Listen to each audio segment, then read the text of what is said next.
तो हेलो बच्चों, तो welcome to talent science hub YouTube channel and मैं प्रदीप प्रजापति फिर से आपके सामने चैप्टर नंबर 3 लॉगरिथम के लेक्चर नंबर 5 के साथ आपके सामने फिर से एक बार स्वागत करता हूं।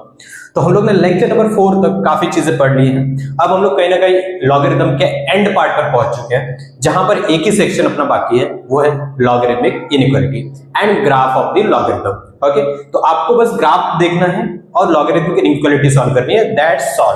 आपका लॉगरिथम चैप्टर भी यहाँ पर एंड हो जाता है। ठीक है, यहाँ पर ये बात हो जाती है। हाँ, अगर मुझे लगेगा कि हाँ आपके लिए कैरेक्टरिस्टिक मेंटिसा ये तब सब भी इंपॉर्टेंट है, क्योंकि उसके बिना भी काम हो जाता है, उसकी इतनी जरूरत नहीं है। मुझे लगेगा कि हाँ बनाना चाहिए तो वीडियो में बनाऊंगा, अदरवाइज नहीं बनाऊंगा। उसकी इतनी नीड नहीं है, आप उसके बिना भी लॉग की वैल्यूज निकाल सकते हैं। केमिस्ट्री में थोड़ी लॉग की जरूरत पड़ती है निकालने की, और फिजिक्स में थोड़ी बहुत पड़ती है। सबसे ज्यादा जो जरूरत पड़ती है वो तो आपको केमिस्ट्री में पड़ती है। तो अगर मुझे लगेगा कि आपको बहुत ज्यादा नीड है उस चीज की, तो मैं बनाऊंगा, अदरवाइज उसकी ऐसी कोई ऑल्दो नीड नहीं है, सच नीड नहीं है उसकी, उसके बिना भी आपका क्वेश्चन सॉल्व हो सकता है। ओके, कैरेक्टरिस्टिक मेंटिसा के बिना भी आप लॉग के क्वेश्चंस को सॉल्व कर सकते हैं। ओके, तो ठीक है, तो अगर मुझे नीड लगेगा तो मैं बनाऊंगा, अदरवाइज हम लोग उस पार्ट को स्किप करेंगे।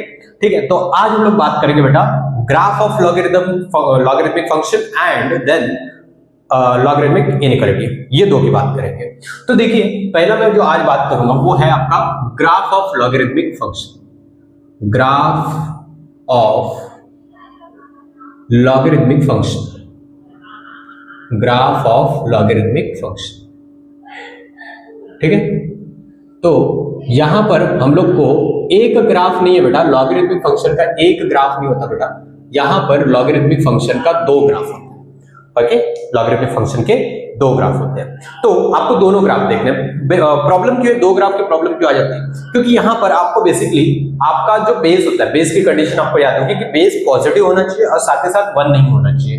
दैट मीन्स अगर मैं ओवरऑल बोलूं तो आपका जो बेस होना चाहिए वो 0 से इनफाइनाइट का के बीच का कोई भी आप नंबर ले सकते हो, 0 से इनफाइनाइट, बट उसमें आप 1 नहीं ले सकते। तो आपका यहां पर दो टाइप के ग्राफ बन जाते हैं। एक होता है आपका 1 से बड़े के लिए ग्राफ, और एक 1 से छोटे के लिए। 1 से छोटा मतलब नेगेटिव में नहीं जा सकते, 0 तक ही जा सकते हो।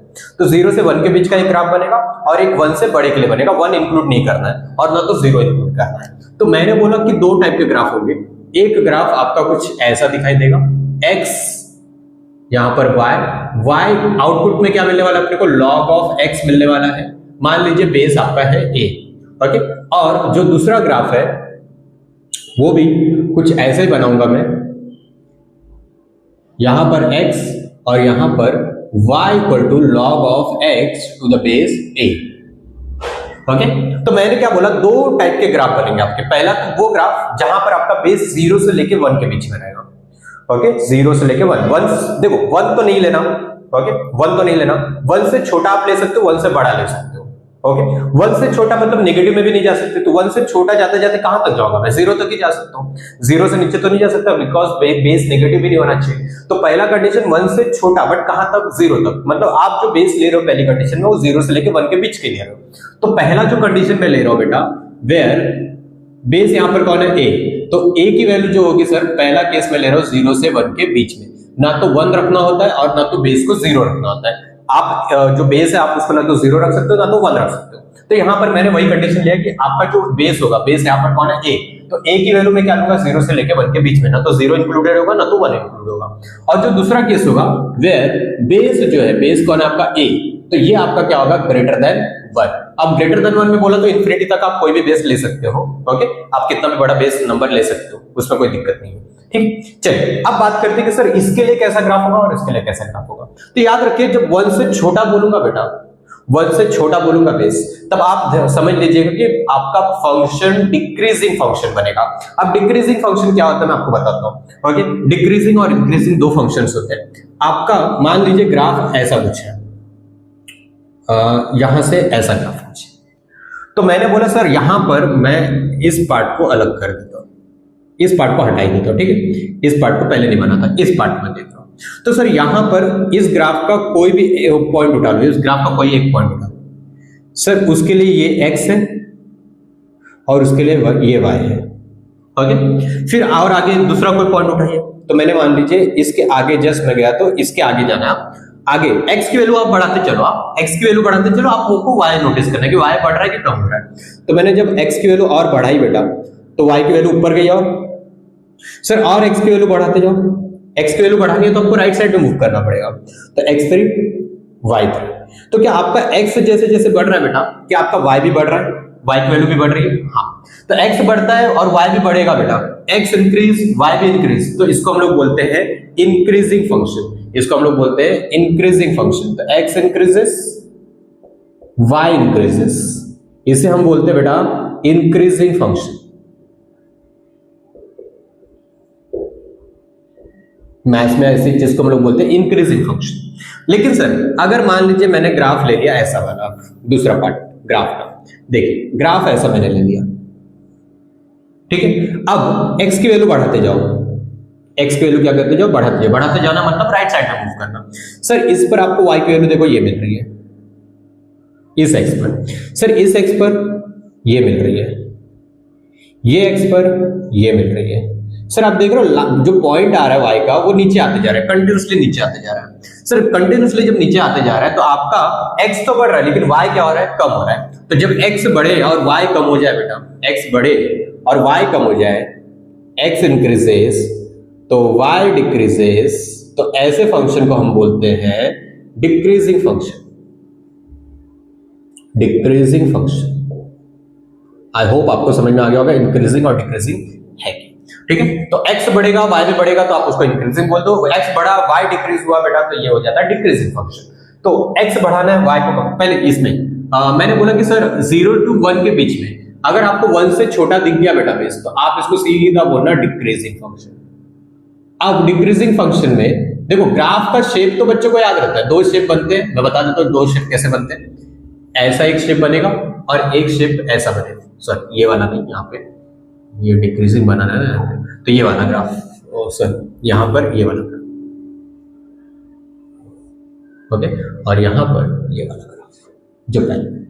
तो ये दो शेप बनते हैं बेटा। अभी कैसे बनते हैं, आपको पॉइंट वाला मेथड जो 10th में करते थे, पॉइंट निकालते थे, हर एक एक्स पर आप y की वैल्यूज निकालेंगे, फिर सारे पॉइंट्स को मिला देते थे, वो वाले मेथड से ही बनाओगे। लेकिन हाथ से बनाना मतलब आपको पता नहीं, एक्स के लिए जो आप 2-3 नंबर लेते थे 10th में, 2-3 नंबर लेते थे और आपका लाइन बनकर तैयार हो जाता, बिकॉज वो लाइन बनती थी, लाइन बनती थी तो मुझे पता है कि सीधी बनेगी, कोई भी पॉइंट इधर उधर नहीं जाएगा। लेकिन आप यहां पर जब लॉग वाला बात करोगे तो वहां पर आपको पता है कि सर ये ग्राफ लाइन नहीं बन रहा है, क्योंकि आप जैसे जैसे एक्स को चेंज करेंगे ना तो वाई की वैल्यूज भी चेंज होती जाएगी कंटिन्यूअसली, तो लाइन नहीं बनेगा, कोई कर्व बनेगा। तो कर्व के लिए आपको बहुत सारे पॉइंट लेने पड़ेंगे, एक्स की जगह बहुत मतलब लाखों करोड़ों पॉइंट लेके आपको फिर ज्वाइन करना पड़ेगा, तब जाके आपको ये शेप मिलेगी। लाखों करोड़ों एक्स की वैल्यूज लेनी पड़ेगी, लाखों करोड़ों एक्स की वैल्यूज लेने पर वाई की वैल्यूज मिलेंगी आपको, और फिर उन सारे वाई के वो सारे पॉइंट्स को आपको क्या करना पड़ेगा, कनेक्ट करना पड़ेगा, उन लाखों करोड़ों पॉइंट को मिलाकर आपको क्या मिलेगा, ये कर्व मिलेगा।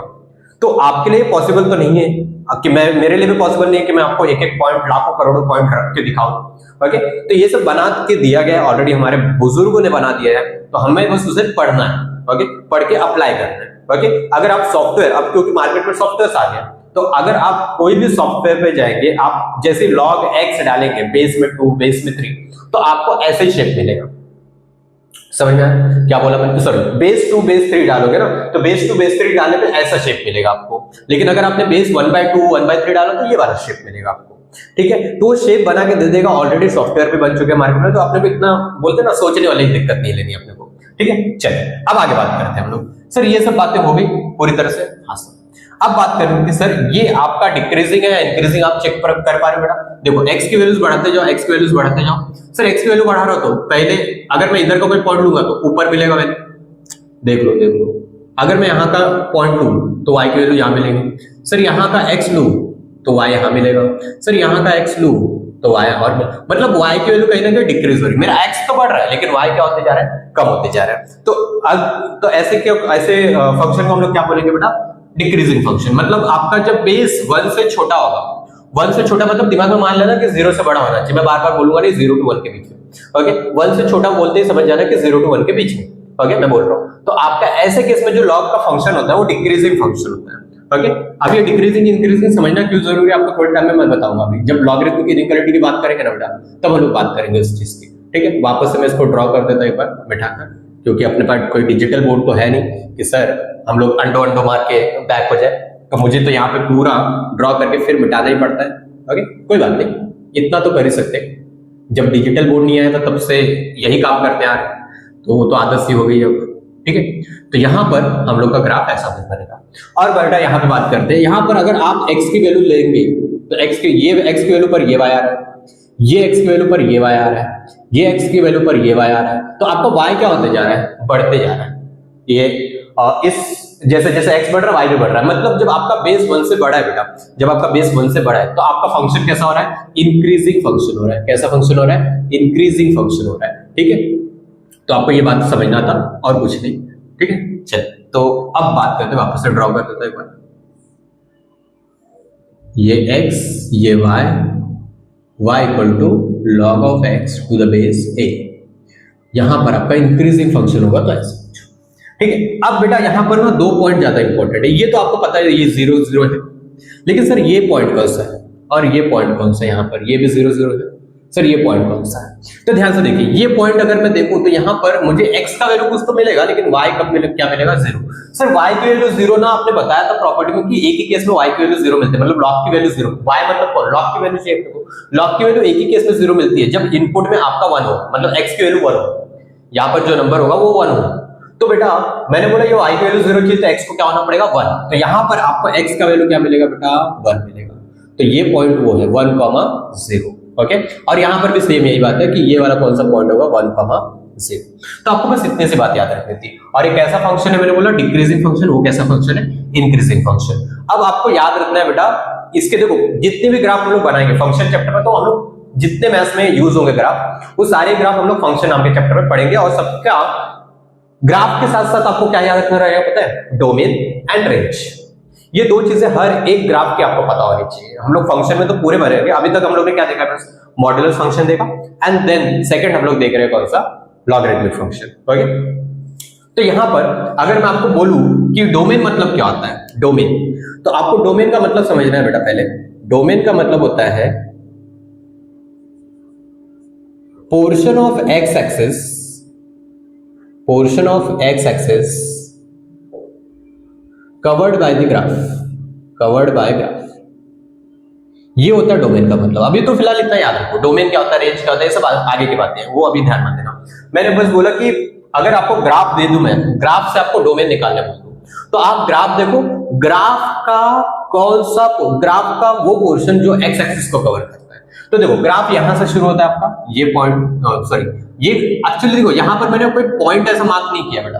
पॉइंट मार्क नहीं करने का मतलब क्या होता है मैथ्स में, मैं तुमको बता दूं। अगर ग्राफ में कभी आपको पॉइंट नहीं मार्क किए, अगर पॉइंट मार्क कर दिया होता मतलब ये ग्राफ यहीं पर जाकर रुक गया। ओके, ये ग्राफ यहां से शुरू हुआ या फिर यहां पे जाकर रुका है। ओके, अगर मैंने पॉइंट मार्क नहीं किया है, इसका मतलब सर ये ग्राफ ना ऊपर की तरफ बढ़ते जा रहा है। और यहां पे भी मैंने पॉइंट नहीं लगाया, इस पॉइंट पर भी, इस यहां पर भी मैंने ग्राफ को पॉइंट नहीं लगाया इस जगह पर। इसका मतलब है ग्राफ नीचे की तरफ जाते जा रहा है। क्या आपको बात समझ में आया? अगर मैं ग्राफ बनाता हूं और वहां पर मैं कोई पॉइंट मार्क नहीं करता, तो पॉइंट नहीं मार्क करने का मतलब होता है कि वो ग्राफ उस डायरेक्शन में चलते जा रहा है। जैसे कि यहां पे मैंने पॉइंट मार्क नहीं किया, मतलब ये ग्राफ ऊपर की तरफ चलते जा रहा है। यहां पे भी पॉइंट मार्क नहीं किया, मतलब ये ग्राफ नीचे की तरफ चलते जा रहा है, चलते जा रहा है। लेकिन इसका मतलब ये होता है कि बेटा ये देखो, तुम बोलोगे कि सर ये ग्राफ बढ़ते जाएगा बढ़ते जाएगा बढ़ते जाएगा और किसी एक पॉइंट पर जाके y को टच कर देगा। y को क्या करेगा? इंटरसेक्ट करेगा। लेकिन सर वो कहां टच करेगा, क्या आपको पता है? नहीं सर, वो नहीं पता। तो इसका मतलब होता है सर ये बढ़ते तो जा रहा है, y की तरफ अप्रोच कर रहा है, y की तरफ बढ़ रहा है, लेकिन y को कभी टच नहीं करेगा। अगर कोई पूछेगा कहां टच किया, तो बोलेंगे हम इनफाइनाइट पर टच किया, क्योंकि हमको वैल्यू पता ही है ना ये कहां जाकर टच करेगा। तो हम बोलेंगे ये बढ़ते जा रहा है बढ़ते जा रहा है बढ़ते जा रहा है। तो y को कहां टच किया बेटा? y को टच किया एट द इन्फिनिटी पर, y की वैल्यू को टच कर रहा है लेकिन इन्फिनिटी पर। समझ में आया? और सर ये नीचे जाते जा रहा है जाते जा रहा है। ओके, समझा? कहां तक जा रहा है सर? पाताल लोक में जा रहा है। मैं ऊपर जाऊंगा तो मैं बोलूंगा स्वर्ग लोक, और नीचे जाऊंगा तो मैं बोलूंगा पाताल लोक। ठीक है, तो ये बात आपको यह समझनी है। तो आपको ये बात समझ में आ गई कि सर ग्राफ में अगर आपने पॉइंट नहीं दिखाया, इसका मतलब क्या होता है? इसका मतलब होता है सिंपल सा कि आपका ग्राफ उस डायरेक्शन में आगे की ओर बढ़ते जा रहा है। क्या ये पॉइंट क्लियर हो? हाँ सर। अब डोमेन की बात करते हैं। डोमेन में मैंने क्या बोला आपको कि आपको एक्स एक्सिस का वो पोर्शन देखना है जहां पे आपका ग्राफ है, जिसके ऊपर या नीचे आपको ग्राफ दिख रहा है। तो सर अगर मैं यहां पे देखूं, क्या इस एक्स एक्सिस में क्या आपका ग्राफ है ऊपर या नीचे कहीं पर? नहीं, ग्राफ का कोई पोर्शन ही नहीं सर। इस इतने एक्स के लिए ना तो ऊपर ग्राफ है ना तो नीचे ग्राफ, मतलब ये आपके डोमेन में नहीं आता। लेकिन सर जैसे मैंने जीरो पर देखा, अब जीरो आ गया तो जीरो पर चेक करो सर, जीरो पर कहीं ग्राफ है क्या सर? जीरो पर तो ग्राफ नहीं दिख रहा सर, ना तो ऊपर दिख रहा ग्राफ ना तो नीचे दिख रहा ग्राफ, नहीं दिख रहा ना, सिंपल। तो हम बोलेंगे सर जीरो पर भी नहीं है। सर जीरो से थोड़ा सा आगे में बढ़ गया बेटा, मान लो इस पॉइंट पर बढ़ गया सर, इस पॉइंट पर देखूंगा, हाँ मुझे ग्राफ तो दिखेगा, क्योंकि ऊपर मैं जैसे जाऊंगा बेटा ग्राफ मुझे दिखेगा। मतलब सर जीरो से बड़े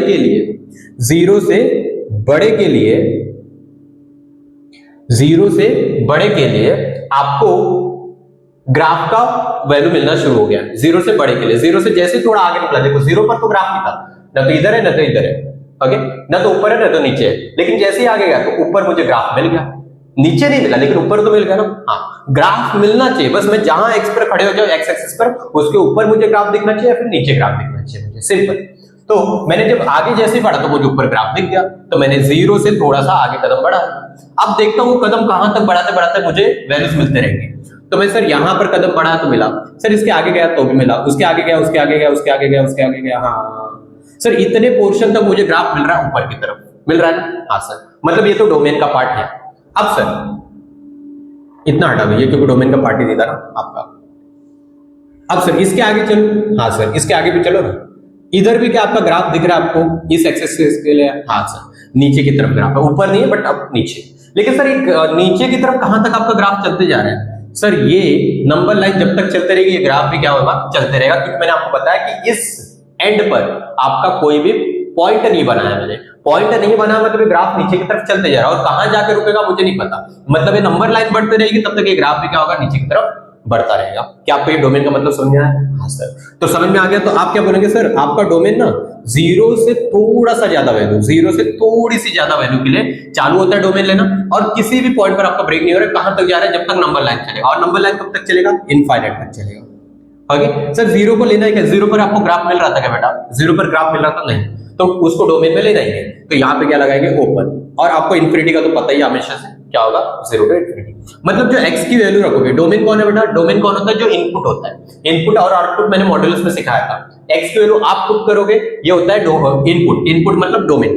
तो आपका जो एक्स का वैल्यू होगा वो जीरो से लेकर कहां तक होगा बेटा? इन्फिनिटी तक। क्या आपको बात समझ में आ गई? हाँ सर।